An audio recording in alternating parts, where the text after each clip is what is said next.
अस्सलाम वालेकुम एवरीवन, कैसे हैं जी आप सब लोग। होपफुली सब ठीक ठाक होंगे। हम भी अल्हम्दुलिल्लाह ठीक हैं। आज का व्लॉग जी बड़ा ही ज़बरदस्त और इम्पॉर्टेंट होने वाला है, क्योंकि आज के व्लॉग में आप लोगों के साथ ऐसी होम रेमेडी और साथ में ऐसी टिप्स शेयर करने लगी हूँ कि जो कि आप घर में बैठ के ना अपना वेट कम कर सकते हैं, बेली फैट कम कर सकते हैं। क्योंकि ये इशू जो है ना वो दिन ब दिन बढ़ता जा रहा है और मेरे साथ भी सेम यही हालात थी।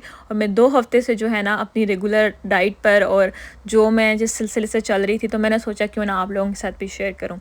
अगर आप सोच रहे हैं ना कि आपने वेट कम करना है, अपना बेली फैट कम करना है, तो सबसे पहले आपने अपनी एक रूटीन सेट करनी पड़ेगी। रूटीन के बगैर कुछ भी नहीं हो सकता। अगर हम लोग सोचते रहेंगे ना कि हमने वेट कम करना है, वेट कम करना है, तो वो हमारे सोचते-सोचते जो हमारा वेट है ना 2-3 किलो ज़्यादा हो जाता है। अब मैं आपको अपनी रूटीन बताती हूँ। अर्ली मॉर्निंग उठती हूँ, 1 घंटा पूरा वॉक करती हूँ। आधा घंटा जो है जाते हुए, आधा घंटा आते हुए, 1 घंटा ऐसे हो जाता है। दरमियान में आधा घंटा जो है ना वो मैं रेगुलर एक्सरसाइज़ करती हूँ, ठीक है? यहाँ पे हमारे यहाँ पार्क है, वहाँ पे चले जाते हैं, तो वहाँ पे सारी ये लगी हुई हैं एक्सरसाइज की मशीन, बूढ़े जवान सब आके यहाँ पे करते हैं। चलें जी, मेरे पास तो यहाँ पे एक किस्म की सहूलत है कि हम लोग पार्क आ जाते हैं, यहाँ पे एक्सरसाइज कर लेते हैं। बहुत सारे लोगों के पास इस तरह की फैसिलिटीज़ नहीं होती, तो उनके लिए सबसे बेहतरीन चीज़ है कि वो घर में जो सीढ़ियाँ हैं ना, ऊपर नीचे आना जाना स्टार्ट कर लें। सुबह 3-4 स्टेप करें, शाम को 3-4 स्टेप करें, तो आप देखिएगा कि आपके ऊपर फ़र्क पड़ना स्टार्ट हो जाएगा। और साथ में आप लोगों ने अपनी डाइट ऐसी रखनी है ना जिसमें ये जो फ़ास्ट फ़ूड है ना ये बिल्कुल आप लोगों ने निकाल देना है। अब यहाँ पे मैं आप लोगों के साथ एक कहवे की रेमेडी शेयर करने लगी हूँ। ये बेली फ़ैट के लिए बहुत ही ज़बरदस्त है। आहिस्ता-आहिस्ता जो है ना ये हमारा बेली फ़ैट और हमारे जितने भी ये थाइज़ के ऊपर, हमारे शोल्डर्स के ऊपर जो फ़ैट आया होता है ना उसके लिए बेहतरीन चीज़ है। गर्मियाँ हैं, आप हफ़्ते में 3 मरतबा इस्तेमाल कर सकते हैं, लेकिन आपने अपनी डाइट का ख़्याल रखना है कि आपने ऑयली चीज़ें अपनी डाइट में बहुत कम कर देनी है। आहिस्ता-आहिस्ता हर चीज़ जो है ना वो आपने कम करनी है। यहाँ पे जी सबसे पहले मैंने 2 कप पानी लिया है, उसमें 1 टेबलस्पून नहीं 1 टीस्पून मैंने यहाँ पे ना दालचीनी का पाउडर डाल के रखा हुआ था रात के ही टाइम, आप उस टाइम भी डाल सकते हैं, ठीक है? दालचीनी का 1 टीस्पून आपने डालनी है, ठीक है ना, पाउडर। और उसके बाद जो है वो मैंने 3 से 4 टुकड़े जो हैं अदरक के डाले हैं, लेमन के डाले हैं, हाफ़ टी स्पून मैंने इसमें अजवाइन ऐड की है और इसको बहुत अच्छे से पका लिया है। जब ये अच्छे से पक जाएगा ना, इसमें फिर मैं डाल दूँगी हाफ़ टी स्पून हल्दी और इसको बहुत अच्छे से दोबारा से पकाऊँगी। ये सारी चीज़ें ऐसी हैं ना जो कि बेहतरीन हैं हमारी हेल्थ के लिए। अगर आप के स्टमक का कोई इशू है, आपके जिगर का, आपके पित्ते का कोई इस तरह का इशू है ना, तो आप जो है ना अगर आपके ऊपर ये चीज़ सूट नहीं करती है, एक मरतबा आप ले लें, अगर आपके ऊपर सूट करती है तो आप ये आगे लेके चलें। वरना अगर आपका स्टमक का इशू है या कुछ और मसले हैं, आपके जिगर की गर्मी है, तो आप ये चीज़ मत यूज़ करें, ठीक है? डायटीशियन के पास जाएँ, जो डाइट प्लान आपको दे और उसके हिसाब से आप चलें, ठीक है? बस ये जब सही अच्छे से पक जाएगा, उसके बाद जी मैंने आपको जैसे बताया आधा घंटा वॉक जाते हुए, आधा घंटा आते हुए, दरमियान में आधा घंटा एक्सरसाइज, और जब मैं घर आती हूँ उस दौरान जो है ना वो पानी में कम से कम एक बॉटल छोटी वाली पी लेती हूँ एक्सरसाइज करते करते। उसके बाद आते ही जो है ना थोड़ा रेस्ट किया और ये वाला कावा बना के 1 कप में पी लेती हूँ और इसमें जो है ना वो मैं हनी ऐड करती हूँ। ये कावा पीने के बाद ना 2 घंटे बाद या 3 घंटे बाद जो है वो मैं नाश्ता करती हूँ, क्योंकि मैंने अपनी जो रूटीन सेट की हुई है ना वो मैं पहला मील जो दिन का होता है ना वो 12 या 1 बजे लेती हूँ और शाम को जो लास्ट मेरा खाना होता है वो 7 बजे, हद की 7 बजे मैं अपना खाना ख़त्म कर देती हूँ। उसके बाद जो है वो मैं पानी, ग्रीन टी या फिर कॉफ़ी वगैरह पी लेती हूँ, वो भी शुगर के बगैर, मतलब शुगर नहीं यूज़ करनी। अगर आप चाहते हैं कि आपका बेली फैट कम हो, आपकी जो बॉडी है वो अच्छी रहे, तो आपने ये जो शुगर वाली चीज़ें हैं ना वो लेनी बिल्कुल कम कर देनी है। अब मैंने अपने दिन का जो है ना फर्स्ट मील लेना था, उसमें मैंने ले ली यहाँ पे जी ब्रेड और उसको बिल्कुल हल्का सा बटर लगा के टोस्ट कर लिया, साथ में अंडा बॉयल कर लिया और जो थे कबाब जो थे वो मैंने एयर फ्राई कर लिए थे, ठीक है ना। थोड़ा सा बिल्कुल हल्का सा मैंने जो है ना किया था, बिल्कुल कम ऑयल के साथ जो है ना इनको ग्रीस किया था ताकि इनके ऊपर थोड़ा अच्छा कलर आ जाए। बाकी जो है आपने कोशिश करनी है, ऑयल जो है वो आपने बिल्कुल कम करना है, ऑयली चीज़ें आपने बिल्कुल ना होने के बराबर खानी है। और कोशिश करें कि आप जो है ना एयर फ्राई कर लें या फिर आप उनको बॉयल करने के बाद थोड़ा बहुत सौते कर लें तो ज़्यादा बेहतर रहेगा। ऑयल जितना ज़्यादा आप खाएँगे उतना ज़्यादा आपके लिए मसला क्रिएट होगा। बस यहाँ पे जी ज़ाहिर बात है, मैं जब अपना 12 घंटे या 13 घंटे के बाद फर्स्ट मील लेती हूँ ना, तो उसमें मेरी कोशिश होती है कि मैं ज़्यादा से ज़्यादा हेल्दी चीज़ें लूँ, ठीक है ना? जिससे मुझे एनर्जी आए। और स्टार्ट में आप लोगों ने एकदम जो है ना इतनी ज़्यादा लॉन्ग लास्टिंग जो है वो आप वो ना करें, बीच में फास्टिंग ना करें। अगर आपकी बॉडी नहीं कर सकती, ज़ाहिर बात है कुछ लोगों का बीपी लो हो जाता है, एक टाइम होता है ना वो खाना खाने का या सारा कुछ करने का, या जॉब कर रहे होते हैं वो लोग सब, तो वो ये चीज़ लेके नहीं आगे चल सकते। तो आपने कम टाइम से जो है ना अपना स्टार्ट करनी है फास्टिंग। आप अगर शाम को 7 बजे खाना बंद कर देते हैं, तो सुबह अगर आप अर्ली मॉर्निंग अगर आपका बीपी या दूसरा तीसरा कुछ कम है, तो आप साथ में कुछ ना कुछ ले सकते हैं, लेकिन कोशिश करनी है वो हेल्दी होना चाहिए, ना कि वो फ़ास्ट फूड की सूरत में हो, ना कि वो जो है तो जैसे हम लोग अक्सर बिस्किट ले लेते हैं या कुछ केक वगैरह ले लेते हैं, कहते हैं कि हमारा बीपी डाउन हो गया है तो साथ में जूस पकड़ लेते हैं। वो चीज़ें बिल्कुल आपने नहीं लेनी, ठीक है ना? जो ये आर्टिफ़िशियल ड्रिंक्स वगैरह बनी होती हैं, फ़लाना जूस, वो आपने बिल्कुल नहीं लेना। फर्स्ट मील लेने के बाद जी फिर मैं दिन के 3 साढ़े 3 बजे जो है ना ले लेती हूँ ड्राई रोस्ट हुए नट्स, और साथ में जो है ग्रीन टी ले लेती हूँ। उसके दौरान जो है कुछ अगर खाने को अच्छा मिल जाता है, जैसे सैलेड वगैरह कोई बना लिया, खीरा साथ में चने वगैरह डाल के, या अगर लोबिया बॉयल है वो डाल के वो ले लेती हूँ 1 बाउल। शाम का खाना जो है आपको पता है हम लोग जल्दी खाते हैं, शाम को 6-7 आखिरी हमारी हद होती है, और वो मेरी वही रूटीन होती है जिस हिसाब से मैं चल रही होती हूँ। यहाँ पे ना मैं बना रही थी गोला कबाब, तो चलें आपको छोटी-सी रेसिपी भी दे देती हूँ। गोला कबाब बनाने के लिए मैंने यहाँ पे रेड जो थी वो शिमला मिर्च जो होती है ना उसका, और प्याज डाल के मैंने चॉप करके उनका पानी मैंने सेपरेट कर लिया था। और उसके बाद यहाँ पे मैं चिकन का कीमा बना लूँगी, उसमें अदरक, लहसुन और हरी मिर्चें और धनिया डाल के इनको बहुत अच्छे से चॉप कर दूँगी। ब्रेड कुछ भी नहीं डाला, कोई चीज़ भी। मैं जब भी कबाब बनाती हूँ ना, तो मैं उसमें बाइंडिंग के लिए ना ही ब्रेड डालती हूँ, ना ही मैं बेसन डालती हूँ, क्योंकि मुझे कुछ अजीब सी स्मेल आ रही होती है कबाब में से, और मुझे कच्चे-कच्चे फ़ील होते हैं।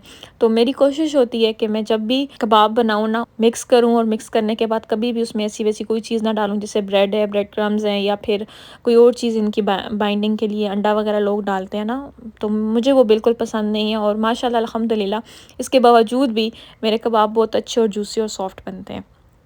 अब ये सारा मिक्सचर यहाँ पे रेडी है, बस इसमें सारे जो स्पाइसेस होते हैं वो बेसिक स्पाइसेस हम लोग डालते हैं। वो सारी चीज़ें डालने के बाद लास्ट में 2 टेबलस्पून यहाँ पे घी डाल देती हूँ। अगर आपके पास चिकन का फेट हो वो आप थोड़ा डाल दें, उससे भी बाइंडिंग बहुत अच्छी होती है और कबाब जूसी बनते हैं। अगर नहीं है तो आप जो है घी डाल दिया करें, उससे भी कबाब जो है ना वो सॉफ्ट बनते हैं, टूटते नहीं हैं। बस ये सारा मिक्सचर रेडी करके ना मैं इसको फ्रिज में रख दूँगी। अब आप लोग कहेंगे कि हमें तो आप कह रही हैं कि जी ऐसे-ऐसे फास्टिंग करें, ऐसी चीज़ें कम कर दें, ये चीज़ें ना खाएँ, स्पाइसी ना खाएँ, ऑयली ना खाएँ। अब बात ये है ना कि अगर एक बंदा डाइट कर रहा है, या एक बंदा जो है वो इंटरमीडिएट फास्टिंग कर रहा है, तो उसके साथ पूरे घर वाले तो नहीं कर सकते ना।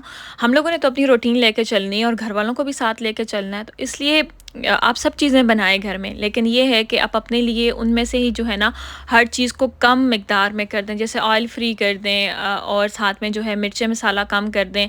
अगर चावल बने हैं तो आप ज़्यादा पोर्शन में ना लें, कम में लें, उसके साथ सैलड ज़्यादा लें। साथ में अगर आप एग बॉयल है, आप एग ले लें। अगर साथ में चिकन बना हुआ है तो वो हल्का-फुल्का आप उसको एयर फ्राई करके अपने लिए जो है ना उसको अलग बना लें। एक अपनी अलग मज़ेदार सी प्लेट बना लें जिसमें सैलड की क्वांटिटी ज़्यादा होनी चाहिए।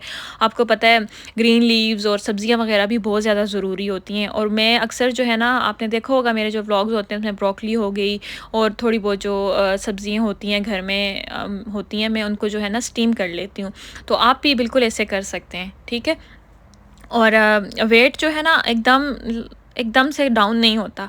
हमारी जो बेली फैट होता है ना वो ऐसा है कि हमारी पूरी जो हम एक्सरसाइज करनी स्टार्ट करते हैं, जब हम लोग ये इंटरमीडिएट फास्टिंग करनी स्टार्ट करते हैं, तो सबसे पहले हमारा जो फैट है ना वो हमारे बाजुओं से उतरना स्टार्ट होता है, हमारे शोल्डर से उतरना स्टार्ट होता है।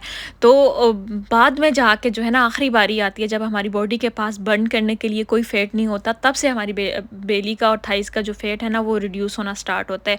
स्टार्ट में अगर कहेंगे आपने 2 दिन एक्सरसाइज किया, 2 दिन आपने फास्टिंग की, और उसके बाद आपने अपना वेट किया, उतना ही है। साथ आप अपनी डाइट का ख्याल रखें, आप पानी की क्वांटिटी ज़्यादा करें।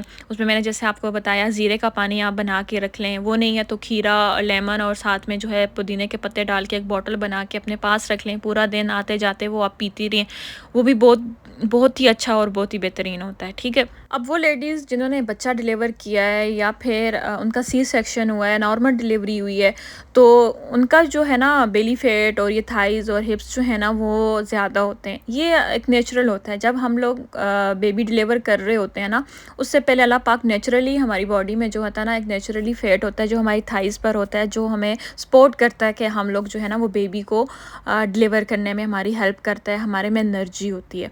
तो बाद में ऐसा होता है कि काफ़ी सारी लेडीज़ का जो है ना बच्चे के बाद भी वेट गेन होना स्टार्ट हो जाता है। कुछ ऐसा होता है कि हम लोगों की डाइट ही ऐसी होती है, देसी घी, पंजीरी, हलवे ये वो हम लोग खाते हैं, जिसकी वजह से बच्चे की सेहत का तो हम लोग ख़्याल रखते हैं, अपना भी रखते हैं, लेकिन साथ में ये होता है ना हमारा वेट जो है वो बढ़ता जा रहा है। तो उनके लिए ये है कि वो सबसे पहले जो है ना अपने बच्चे को देखें, उसके बाद अपनी हेल्थ का ख़्याल रखें। बच्चा दूध पी रहा है, आप फ़ीड करा रही हैं, तो आप अगर डाइट करनी स्टार्ट कर देंगी तो आप बच्चे को क्या फ़ीड कराएँगी। तो आप ऐसा करें कि आप इस तरह की कुछ होम रेमेडीज़ करें, जैसे ये कावा मैंने आपको बताया, इसमें भी अगर आप फ़ीड करा रही हैं ये घर में, तो आप ना लें। जब 2 साल के बाद आप अपने बच्चों को फ़ीड करवाना बंद कर देंगी, उसके बाद आप ये कावा ले सकती हैं और अपना बॉडी शेप और एक्सरसाइज़ और जिम जाके आप अपनी जो है ना अपनी बॉडी पहले जैसे वाली कर सकती हैं। और आप ये सोच लें कि जब आप वेट कम करने का सोचते हैं ना, तो आपने वर्कआउट आज से ही स्टार्ट करना है। मैं भी पहले ऐसे ही देखूँ, मैं बोलूँ बस अभी से सुबह से मैंने जाना है, लेकिन जब आप देखते हैं ना कि कोई आपको बता रहा है कि आपने ऐसे बेली फैट कम करना है, ऐसे एक्सरसाइज करनी है, तो आप अब उसी टाइम स्टार्ट करेंगे, तब जाके जो है ना आपका स्टार्ट आएगा। अदरवाइज़ अगर आप देखते ही रहेंगे, वीडियोस देखते ही रहेंगे, लेट के देखते रहेंगे, या फिर आप जो है ना सोचेंगे कि आज करते हैं, कल करते हैं, उसमें ना कभी भी आप अपना वेट कम नहीं कर सकते। अब लास्ट में जो है ना मैं आपको एक चीज़ क्लियर कर दूँ, जो फ़ास्ट फूड है ना वो आप बिल्कुल कम कर दें। कम क्या, बिल्कुल ख़त्म कर दें, क्योंकि आप जितना खाएँगे उतना ही आपके लिए ही प्रॉब्लम्स बनेंगी। सबसे मेन इश्यू जो है ना हमारी डाइट और हमारे जो लाइफ़स्टाइल का ख़राब होने की वजह से, और ये जो फ़ास्ट फूड हम लोग खाते हैं, सबसे मेन प्रॉब्लम हमारे साथ ये होता है कि हमें पीसीओएस का सामना करना पड़ता है। उसके बाद ये जो हम चीज़ें खाते हैं, हमारे मुँह के ऊपर मर्दाना, मूंछें निकल आना, दाढ़ी निकल आना, फेस पे बाल हो जाना, एक्ने हो जाना, ये सारी जो है ना हमारे फ़ास्ट फूड खाने के बाद हमारी डाइट में कुछ हेल्दी चीज़ें नहीं होती। अगर आपको ज़्यादा क्रेविंग होती है, आप एक बाउल बना लें, सारे जो है ना जैसे प्याज, टमाटर, चने ये या दाल कोई भी बॉयल कर दें, लोबिया बॉयल करके डाल के अपने लिए एक चाट का बाउल बना के खा लें, या फिर ज़्यादा दिल करता है तो कोई फ्रूट वगैरह आप ले लें, लेकिन आप फ़ास्ट फूड को जो है ना ख़त्म कर दें। इसकी वजह से पीसीओएस के इशू इतने ज़्यादा हो रहे हैं, इतने ज़्यादा हो रहे हैं ना कि आप सोच नहीं सकती। आज हर दूसरी लड़की को ये इशू है, पीरियड्स टाइम पे नहीं आते, इतना ज़्यादा जो है ना डॉक्टर्स के पास जा जा के घर मेडिसिन ले ले के ना फिर भी कोई हल नहीं है। तो उनके लिए बेहतरीन जो ये कावा मैंने बताया है वो लेना स्टार्ट करें। पीसीओएस के लिए भी बहुत अच्छा है, पीरियड्स पेन के लिए बहुत अच्छा है, पीरियड्स आने से पहले जो दर्द होता है उसके लिए भी ये बहुत अच्छा है। अगर आज आप अपने हेल्थ का ख़्याल नहीं रखेंगे तो आगे जाके आप लोगों को और बहुत सारी प्रॉब्लम्स का सामना करना पड़ेगा, जैसे कि इनफर्टिलिटी, बच्चे ना होना, या फिर पीरियड्स टाइम पे ना आना। और डाइट अगर हमारी ऐसी हुई तो फिर आगे हमें बहुत ज़्यादा प्रॉब्लम फेस करनी पड़ेंगी। तो कोशिश करें आज से एक्सरसाइज करनी स्टार्ट करें, आज से अपना डाइट प्लान करें, अपना वेट कम करें, जैसे आप अपनी बॉडी फिजिक चाहते हैं वैसी बनाने की कोशिश करें। और जो है ना सबसे मेन चीज़, आपने एक्सरसाइज नहीं छोड़नी, एक्सरसाइज आपने करनी है। चलें जी, आज के व्लॉग को यहाँ पे एंड करती हूँ। इंशाल्लाह नेक्स्ट व्लॉग में आप लोगों से मिलूंगी नई गपशप के साथ, नई वीडियोस के साथ। तब तक आपने अपना ख्याल रखना है। अल्लाह हाफिज़।